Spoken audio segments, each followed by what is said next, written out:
Yeah, what you say about this rock star imagery, I think the image of you guys is a bit like the real down-to-earth people. Yeah. Is that what you are in reality? Yeah, I think we are. I think there's times where I'd love to be like this mythical, enigmatic guy. Okay, who'd you like to be then? Well, I mean, I actually I did this little book on Exile on Main Street. You know, one of my favorite records, the Stones. And I talk about bands that these people that tried to be Keith Richards, or people that.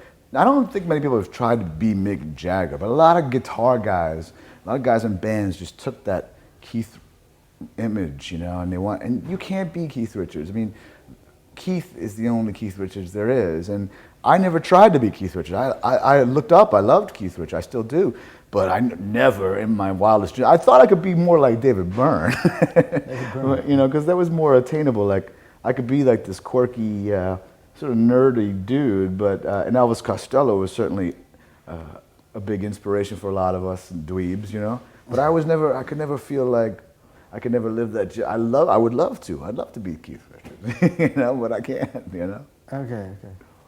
Yeah, about the band songs, your songs. There's always been this feeling of melancholy and nostalgia, I think. Has it always been this way? Yeah. I mean, where does that come from? Well, let's take. I mean, I hate to keep using the same example, but since we're on the subject of the Rolling Stones, to me, when I say I'm a Stones fan, it's not like I put on Satisfaction and Jumpin' Jack Flash. I mean, the songs I listen to are these weirdo Stones songs that are like, or even the obvious downbeat songs like Wild Horses or something like that. I love the sad ballad, and then there are these songs that are buried in records like Goat's Head Soup with Winter, and it's the same thing with any of my favorite artists. I love their rocking, good pop, fun tunes.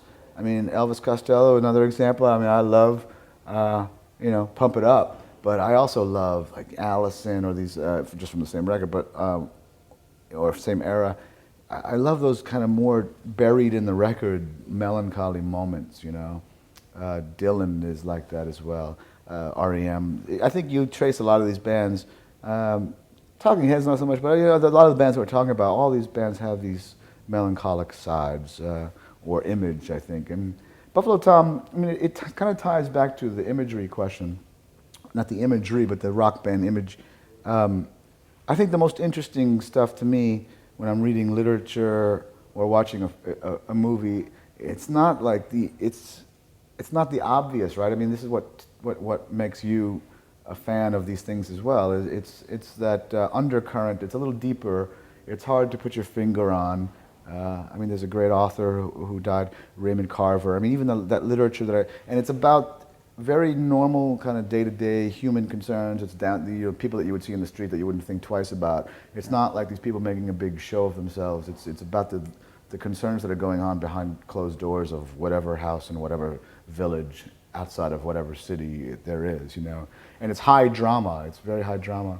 And I mean, you saw when we started out, we used to find a certain kinship in like watching David Lynch films, like the weirdo stuff that's going on under the surface,